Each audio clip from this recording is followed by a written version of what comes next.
Il gioco di parole con te che svetta accanto alla torre civica e sotto i simboli dei due partiti Forza Italia e Coraggio Italia. Amministrative 2023, presentato il simbolo della lista che vuole rappresentare il mondo dei moderati nel centrodestra ed appoggia Mario Conte sindaco giocando proprio sul nome.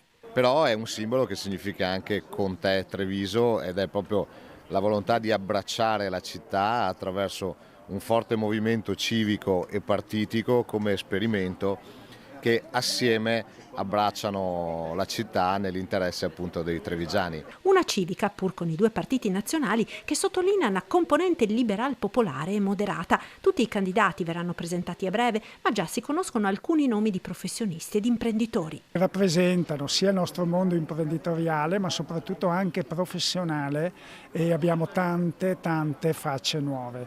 Tanto è vero che quasi l'80% dei nostri candidati non hanno mai corso in tornate elettorali. Della partita dovrebbe essere anche il giudice Mascolo presente in sala. Tra le ricandidature, oltre ad Andrea De Checchi, attuale vice sindaco, che rinvia al dopovoto la discussione sugli incarichi, anche Davide Acampora. Mi rimetto a disposizione, come ho fatto negli ultimi 10 anni della mia vita, rispetto ai cittadini di Treviso, con grande passione, con grande disponibilità. Un progetto politico che parte da Treviso e potrebbe essere esportato a livello nazionale. Noi portiamo avanti questa partita iniziando da Treviso, un progetto che parte da qui, per cui ne siamo molto orgogliosi sia come veneti che soprattutto come trevigiani e credo che sia un progetto che potrà dopo rappresentare il paese intero.